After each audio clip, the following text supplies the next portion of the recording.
Well, hello everyone, and welcome to the Staff Wellness and Health Booster Session for February, Sleeping Habits During the COVID-19 Pandemic. My name is Daniel, and I work for the Addictions Foundation Manitoba. I've been coordinating these sessions. It's my very great pleasure to introduce you to today, Dr. Nora Vincent. Today's session will focus on sleep during the pandemic.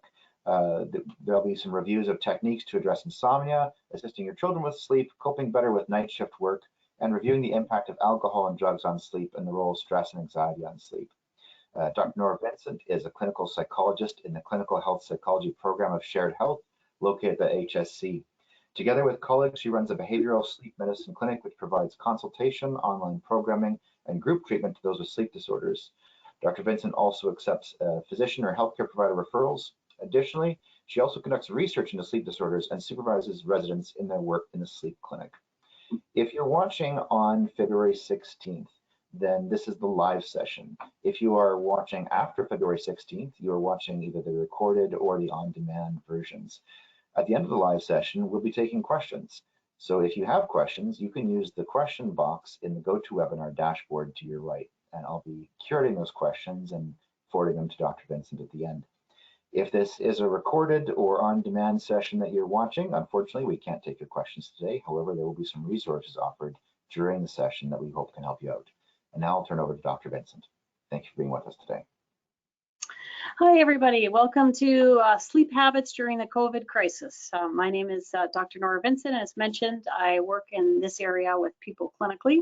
And so today we're going to be talking about a number of different aspects of sleep. We're going to be talking a bit about insomnia, what to do if your children aren't sleeping particularly well during the pandemic, how you could better manage night shift work, and of course the roles of alcohol, drugs, and anxiety and stress on sleep. So if we manage to pique your curiosity about any of these topics, you can go further by talking to your family doctor, your pediatrician, or maybe your occupational health unit, and I'll be giving you some resources for where to go to deal with those things. So first off, sleep problems are very common. Prior to the pandemic, 1 in 3 Canadians were reporting regular problems with falling asleep and staying asleep. And that number has increased to 40% since the start of the pandemic. So you are not alone, and you are actually in good company if you're having trouble sleeping. Beginning in the 1980s, we identified that there were 2 main processes which dictated how well we sleep. And these are process S and process C. So process S refers to a homeostatic drive for sleep that accumulates the longer we've been awake. So that means the longer you've been awake, the sleepier you get, and at the point of sleep onset, you fall deeply into sleep, or should fall deeply into sleep. Process C refers to that circadian rhythm, which is a roughly 24-hour rhythm that we all have that dictates when we feel most sleepy and most alert. And if we sleep at the wrong time during that rhythm, typically we'll have a low quality sleep and we'll wake up feeling not very refreshed. So the pandemic has brought particular issues to our sleep that are worth mentioning. Most of us during this process have had worries about outbreaks. Some of us have had to quarantine. Other folks have lost their job or had much less social support because they've had to social distance.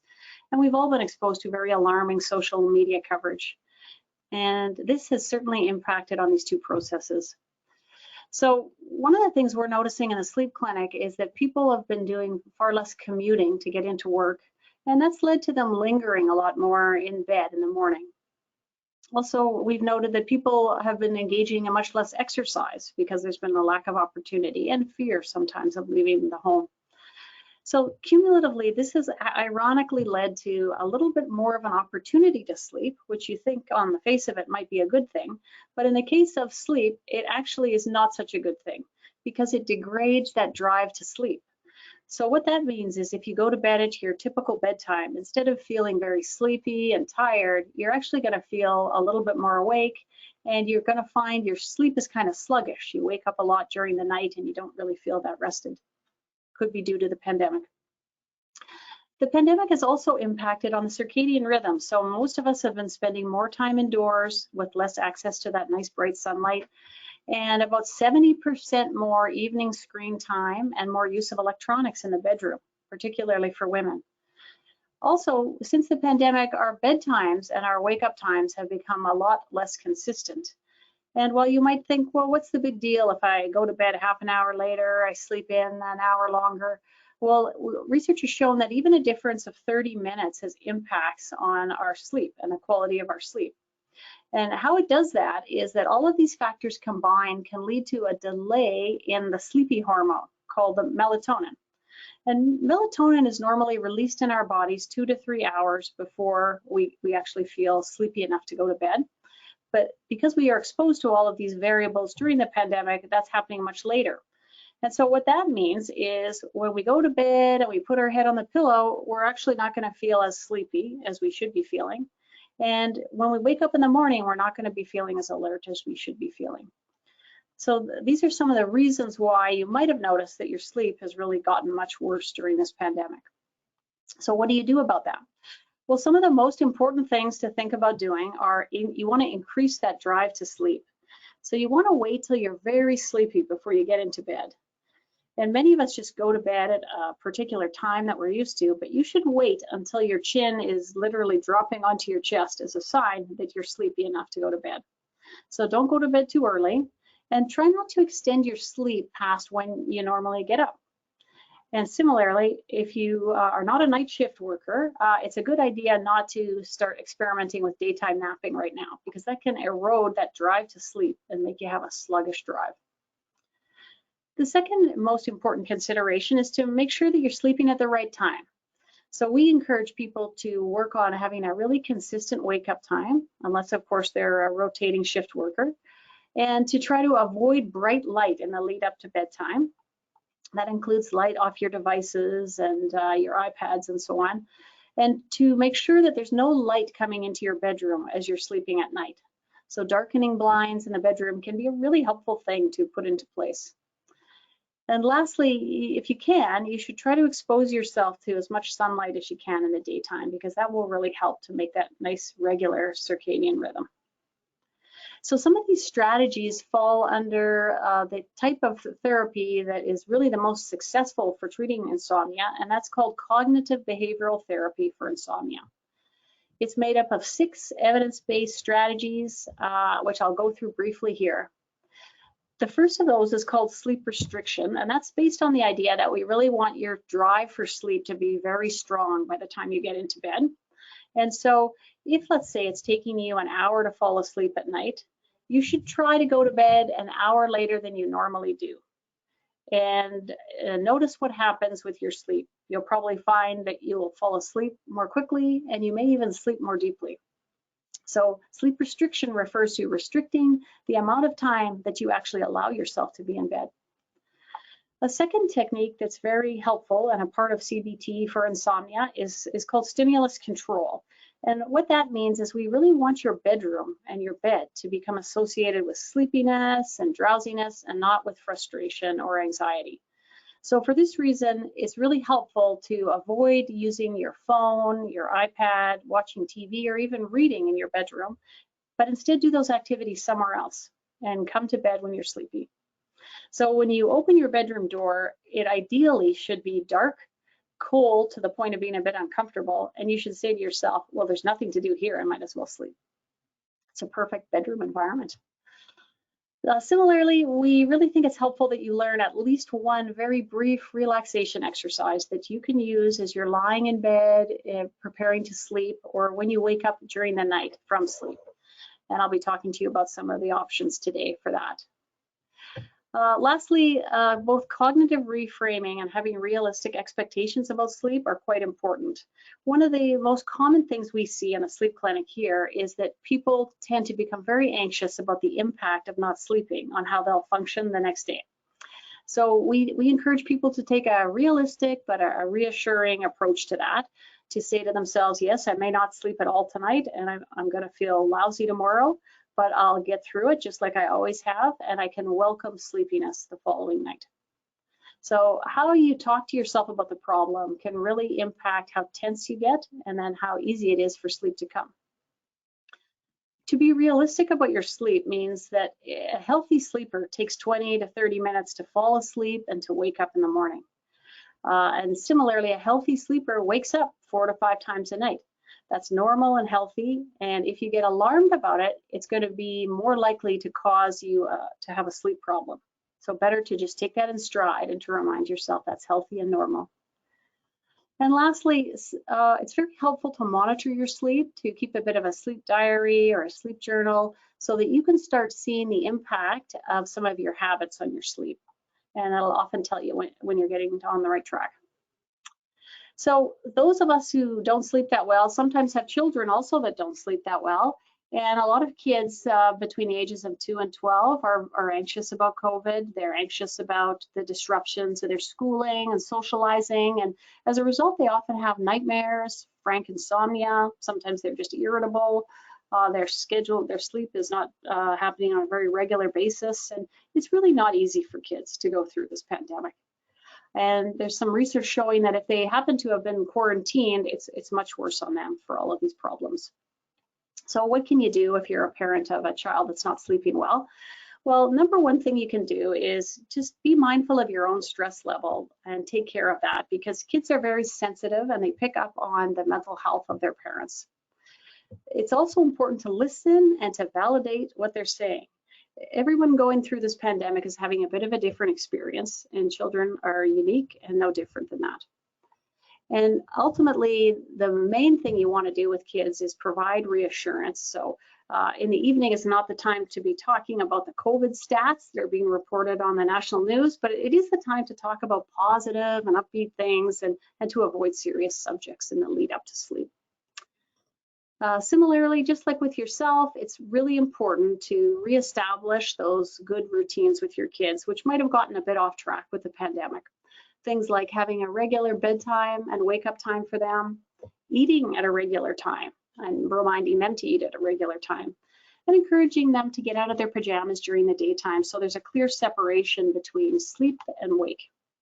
And of course, if it's at all possible, to help them to get some exercise in the daylight will really help with their sleep.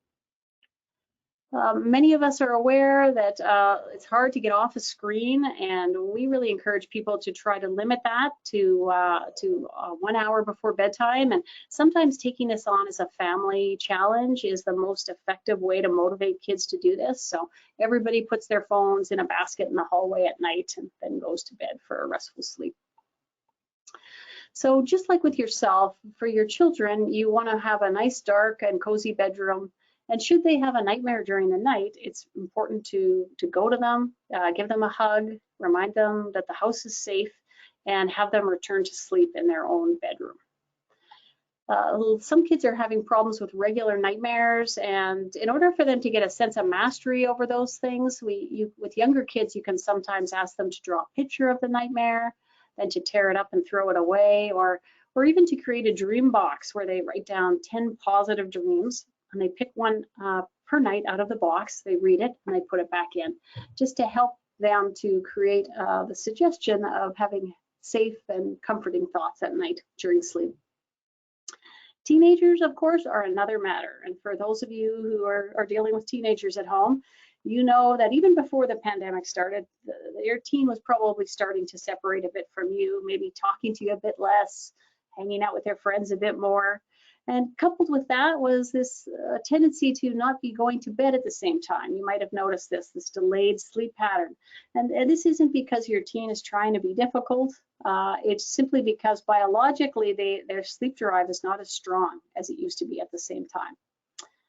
So their major task for development is, of course, socializing, connecting with others, and getting a sense of their unique identity. So as you can see, this creates just sort of a perfect storm for staying up late to socialize and to use electronics, either their gaming or iPhones and so on. So what do you do about that problem? Well, much like the approach with your younger kids is you need to listen and to validate their concerns and what the pandemic has been like for them and what it's like to be so disrupted with schooling and socializing. And then very helpful to revisit those routines, the eating, the sleeping, and the exercise, and to, as much as you can, to try to have some fun activities as a family throughout this. Some of us are also struggling with working night shifts. And as you probably know, many of us who have to do night shift work don't sleep well during the daytime. Oftentimes at work, we feel drowsy, we have problems with our appetite, we can be kind of irritable, a little anxious, sort of down. And unfortunately, that becomes more so the older that we get. So what do you do about that? Well, some basic things that help to facilitate daytime sleep if you're a night shift worker are trying to remember not to fall asleep on the couch, but to sleep in your own bed, because the chances of you having a better sleep are much higher if you're in your own bed. And you might even want to consider having a bedroom in the basement or in a place of the house where you're least likely to be disrupted. And also terribly important for your daytime sleep is to give yourself at least a half hour to have some kind of bedtime routine, because you're not going to be able to use the cues from the outside light to help you to do this. So it's important to get into a habit of having sort of a half hour of things to do to prepare your body and your mind for sleep. And of course, to sleep in a dark, cool, and quiet place, and to avoid caffeine in the last few hours of your night shift. There's no perfect time to sleep if you're working night shifts, but there are some different options, and each of them has advantages and disadvantages. And so you really need to consider what those might be for you individually. Option one, of course, is to sleep when you come home from work. And this is really good if you're a night owl by nature, or if you're a young adult, but it may lead to more daytime drowsiness when you're on your shift, because there's been a longer time since from when you slept to when you go to work. So for some people, option two is a better alternative, to sleep before you go to work. And this is very good for early birds and for those who are over 40, and because it might produce a little bit less drowsiness during the shift. However, it might be difficult to get the good sleep in the evening. And if that's true for you, that's probably not a great option. So option three is to sort of split the difference. So to divide sleep into two segments, have about 4 hours before your shift and get about 4 hours after your shift. So this is good for those who by nature tend to have trouble sleeping 7 hours in a row. And the disadvantages are that you may have some difficulty sleeping in the second segment. So if you're thinking about tinkering with your sleep and you're working night shift, you might experiment with some of these options to see what is the best fit for you. Which brings me to my next point, which is the things we've been doing to try to deal with some of the anxiety and the stress around COVID. So most of us have found that our alcohol use has gone up since the pandemic started. And in fact, the sales increased 55% in March of 2020 alone.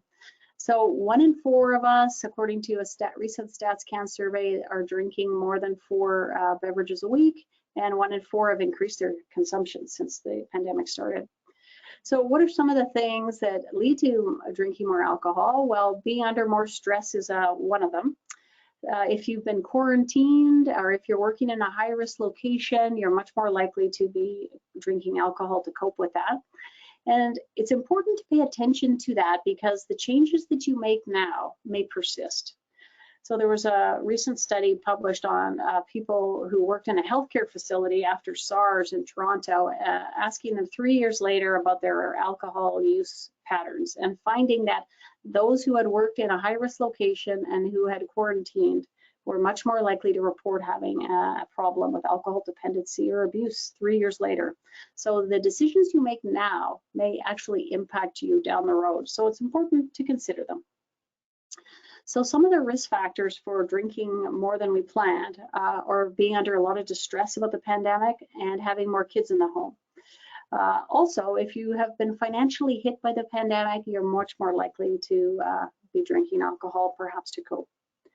So in terms of sleep, alcohol helps us to fall asleep more quickly, but as the alcohol withdraws from our body during the night, our sleep quality gets worse. And so it's more likely we'll have fatigue the following day, and our sleep will not be as good. So if you have a bit of a sleep problem that's developing, we would encourage you to consider tapering or avoiding alcohol if possible. Marijuana, like alcohol, those sales have increased since the start of the pandemic. And it appears that the financial impact of the pandemic is the biggest predictor of who's going to increase their usage. So people who are dealing with a lot of stress due to their financial situation are consuming more. So the impact of THC on sleep depends on how much you have, how you take it, and what your tolerance level is. So chronic users can actually develop long-term sleep problems. So it's a good idea not to become a chronic user. Some of the people we see have tried CBD oil before bed, feeling that it makes them sleepy. But CBD oil is not a sedative and is actually a stimulant. So it's not a particularly helpful thing to use before you go to bed. And as we know with alcohol, cannabis withdrawal affects us during the night, makes us sleep less deeply, and affects the sleep of at least 1 in 3 people. So it might be better to consider working on changing some of your habits. Which takes me to the reason why some people find that their habits have changed during the pandemic, and that is that this pandemic has caused a significant amount of stress. And what do you do about that? Well, as I mentioned earlier, it's very helpful if you develop 1 or 2 relaxation methods that you can use prior to going to bed or when you wake up during the night. These are some of the ones that we like to use here, but there's a lot of different options. These are apps for relaxation that are free for you to download and that will teach you some of the different techniques that you might need to manage your sleep, including a Kids Help phone line for kids and Mind Shift for young adults. Okay. Other things that are really helpful to do to deal with anxiety and stress is to reduce that isolation. There's been a lot of recent research showing that more isolated people have poorer sleep quality. It's almost like we need to feel connected to sleep well. So even though you might feel like I don't really need to make that phone call or I don't need to reach out, try connecting with others to see if it helps a bit with your sleep. And if you work in a workplace and you're a manager, see if you can provide some logistics support for your associates to connect with each other, or maybe even organize a support group for your staff, or maybe even formal mental health services at your workplace. Any attempts to reduce isolation are likely to help you with your sleep. But at the bottom line of this is try not to avoid what is stressful for you. So it's really human nature just to put off having feelings that are uncomfortable. But we know with sleep, this is one of the worst things you can do. So try to find 5 or 10 minutes each day to focus on what's bothering you and to think about how you could potentially work at solving that problem. And if there are no problem-solving options available, ask yourself, how can I accept this situation better? So even with very skilled worriers, they find that this strategy really pays off. By the end of the week, sometimes it's quite challenging to think of things that are bothering you. And that's great news because that means your mind won't be processing those things in the middle of the night and waking you up. So my final comments are that the pandemic is going to end eventually and your sleep problem may not. So if your sleep problem does not show signs of shifting, you might want to consider cognitive behavioral therapy for insomnia. This is provided in the clinical health psychology program, where we have a 6-week online course called returntosleep.com. And with a referral, we can give you a username and password for that. But there's other options too. One is CBTI Coach. It's a freely downloadable app on the App Store, and it'll walk you through these same interventions. And a commercial website called Sleepio, where you pay several $100s for a year-long subscription, and you'll get walked through cognitive behavioral therapy. Okay. If you're not really a technical kind of person and you like to read, there's a number of workbooks that will teach you some of these strategies. These 2 are workbooks in our clinic, Restful Nights and Parasomnias, but we also recommend the Insomnia Workbook and Sink into Sleep, which are available at Chapters and McNally. And in conclusion, I hope some of this information has sparked your curiosity about learning to sleep better, and I hope that you will pursue some help if that is what you need. Thank you.